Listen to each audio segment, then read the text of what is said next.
국내외 경제 이슈를 알기 쉽게 쏙쏙 배워보는 시간입니다. 홍기빈 글로벌 정치경제연구소장님과 함께합니다. 어서 오세요. 네, 안녕하세요. 네, 자 오늘은 먼저 불안전 판매 논란이 일었던 홍콩 ELS 투자자들에 대한 정부의 배상 기준안 이 부분에 대한 얘기를 좀 나눠보겠습니다. 네.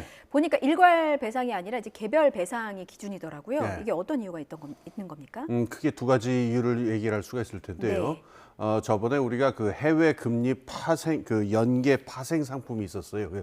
줄여서 DLF라고 이제 얘기하는 부분인데요. 예.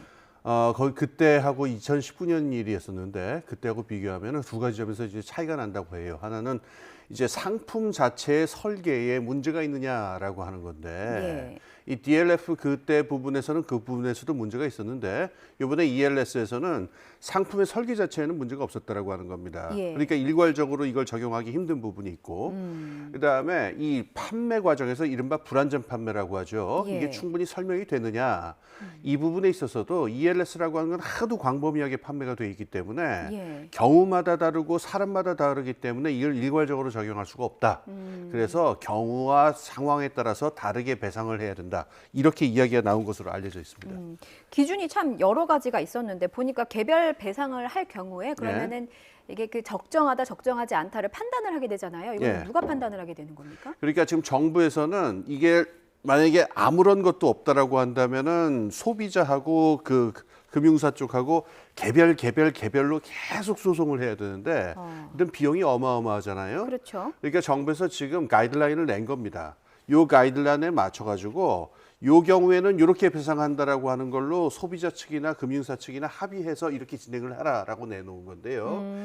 만약에 이것까지 그 합의를 하지 않는다. 지금 예를 들어서 지금 소비자 측에서는 이 정부가 내놓은 가이드라인을 아예 거부하겠다라고 하는 경우도 있거든요. 예, 저희 이번 주에 인터뷰했습니다. 예, 그렇습니다. 그 경우라든가 아니면 개별 경우라 하더라도 내가 이 경우에 들어가지 않는다라고 만약에 개별 소비자나 은행사 쪽에서 분쟁이 있을 경우에는 또다시 법정으로 갈 수밖에 없어요. 그러니까 이게 법적으로 문제가 될 소지가 완전히 사라진 건 아니고 일각에서는 이번 사태의 최대 수혜자가 그러니까는 대형 로펌이 되지 않겠느냐 뭐 이런 냉소적인 얘기까지 나올 정도입니다. 그러니까 다들 이게 그 모양새만 보면은 사실 어떻게 보면은 이제 투자자 입장에서는 개인한테 알아서 좀 받아라라고 떠넘기는 형국이 될 수도 있어서 그렇습니다. 결국에는 줄 소송으로 이어지게 되고 결국에는 이제 어부지리는 대형 로펌이 받는다. 왜냐하면 소송하게 되면 변호사 선임해야 되니까. 그렇습니다. 아, 그런 거군요. 그러면 일단 가정을 해보자. 이게 그 0%에서 100%까지 놓고 보면 이론적으로는 100%도 가능은 하지만 또 어떻게 보면 0%가 가능하다는 말도 되거든요. 근데 주로 대부분은 이제 20%에서 60%만 받는다고 하는데 이게 최대와 최소치의 경우를 좀 비교를 하면 좋을 것 같아요. 알겠습니다. 이 논리가 이렇게 구성이 돼 있어요. 그러니까 말하자면은 이론적으로 따지면은 전부 다 배상받을 수 있는 사람도 있는 거고 한 푼도 배상받지 못하는 사람도 있을 수 있다는 거예요. 우선 그 기준부터 차근차근 말씀을 드리죠. 그러니까 은행사가 판매했을 경우가 다르고 그다음에 증권사가 판매했을 경우 또 다르고 또 은행사 증권사가 온라인으로 판매했냐 등등에 따라서 경우는 다른데 기본적으로 금융사가 물어야 될 책임의 부분이 그 손해액에서 23%에서 50%까지가 기본적으로 금융사가 물어야 할 부분입니다. 근데 여기서 차감을 하는데 만약에 이 피해자, 그러니까 소비자 측에서 정말 억울한 경우라고 한다면은 여기서부터 은행이나 증권사가 물어야 될 부분이 점점 늘어나요. 크게 세 가지 카테고리가 있는데 첫 번째로는 이 금융 취약계층이라고 해서 65세 이상이라든가 이 금융 부분을 제대로 이해하지 못하는 분들, 이해하기 힘든 분들의 경우에는 이거 은행 쪽의 책임이 좀 더 늘어납니다. 그러니까 어르신들에게는 설명을 더 꼼꼼하고 세세하게 해줘야 할 필요가 있다고 이제 의무를 지우는 거죠. 그렇습니다. 그래서 이게 늘어나고요.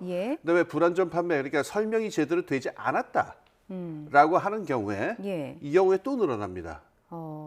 그다음에 이렇게 해서 한 가지 범주가 더 있는데 이 세 가지 범주에 다 해당된다라고 하게 되면 100%를 전부 받게 돼요. 근데 반대 경우도 있습니다. 마이너스로 들어가는 경우는 이 ELS 상품을 해가지고 투자한 경험이 많은 사람들 있죠.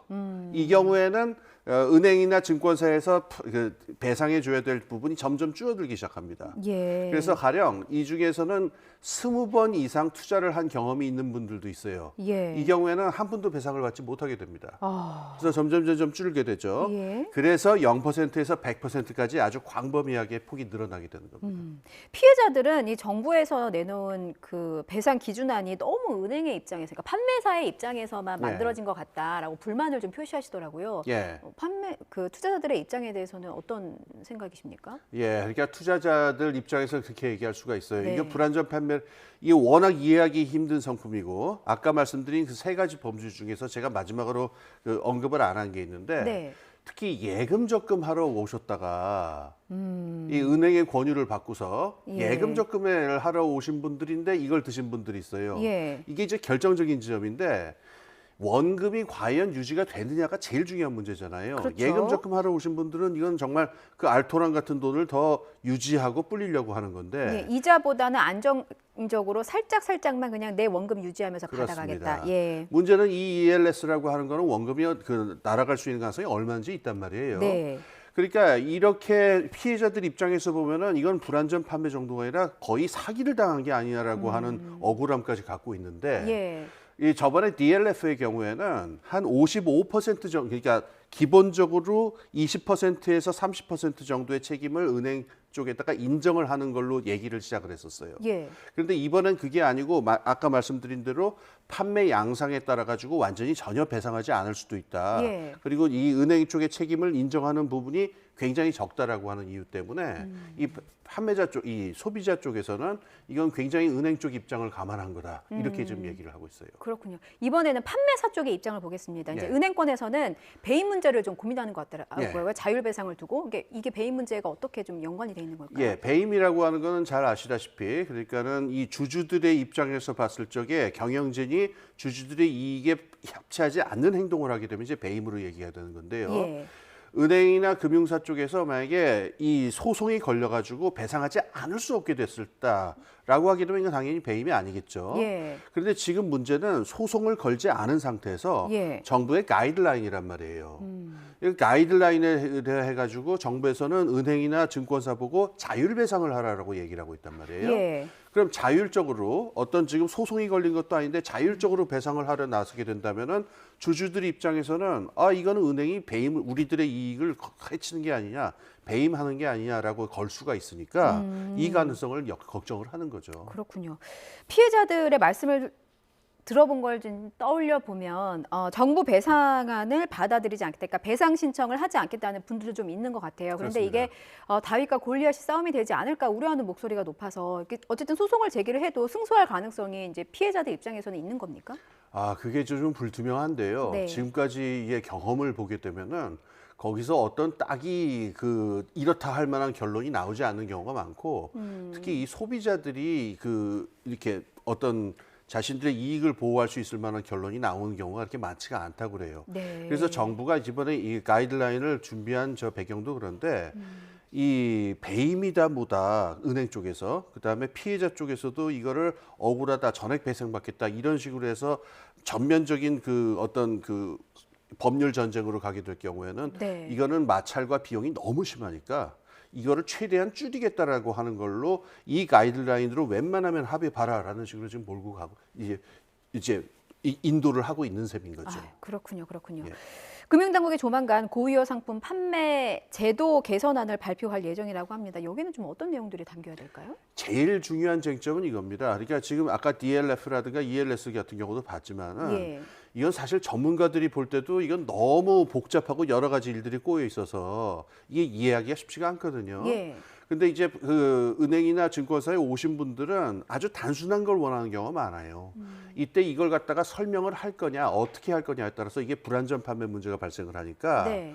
여기서 어떤 절차를 통해 가지고 설명을 할 거냐가 중요한 쟁점이 되고요. 이제 더 심할 경우에는 도저히 이해시킬 수가 없을 정도로 복잡한 상품의 경우에는 아예 예. 판매를 제한해야 되는 게 아니냐 이런 얘기도 나와요. 근데 이 부분에서는 은행이라든가 이쪽에서 반발이 심할 수밖에 없죠. 예. 이쪽에서는 상품을 팔아야 되는 입장인데 아예 판매를 제한해버리면 어떻게 하느냐. 그렇죠. 결국 이 갈수록 복잡해지는 금융상품의 논리를 예. 어떻게 쉽게 금융 소비자들에게 안전하게 전달할 수 있겠느냐. 이게 이제 제일 중요한 관건이 되겠죠. 예, 그런 부분이 이제 정부의 대책에 잘 담겨 있는지를 지켜봐야 될 것 같습니다. 다음 주제 넘어가서요. 정부의 신용 대사면 정책 살펴보겠습니다. 대출 연체자 300만 명에 가깝습니다. 298만 명의 신용 대사면을 실시한다고 하는데 네. 굉장히 많은 수치네요. 예. 요 내용부터 좀 말씀을 드릴게요. 네. 요 12일부터 시작해서 5월까지 지금 소액 연체자들이라고 그랬는데 정확하게 말하면 2천만 원입니다. 그러니까 2천만 원까지 연체가 돼 있는 분들이 요 기간 안에 그 연체된 액수를 정리를 하면 전액 갚게 되면은 그 신용 등급을 올려준다라고 하는 거예요. 그러니까 이분들이 지금 연체가 돼서 신용 등급에서 지금 낮아진 상태니까 이거를 원 상태로 돌려놓는다라고 하는데 이렇게 될 경우에 혜택을 볼 수 있는 사람의 숫자가 한 340만 명이 되지 않겠느냐. 그러면은 이제 평균적으로 신용 점수가 평균적으로 한 37점 정도가 올라가게 된다. 이런 이야기가 나오고 있습니다. 그렇습니다. 이게 그 경제 문제와도 계속 그 얽혀 있는 부분이기 때문에 이런 부분들까지 좀 세심한 배려가 좀 필요할 것 같다는 생각도 들었습니다. 지금 한 주간의 경제 이슈 살펴봤습니다.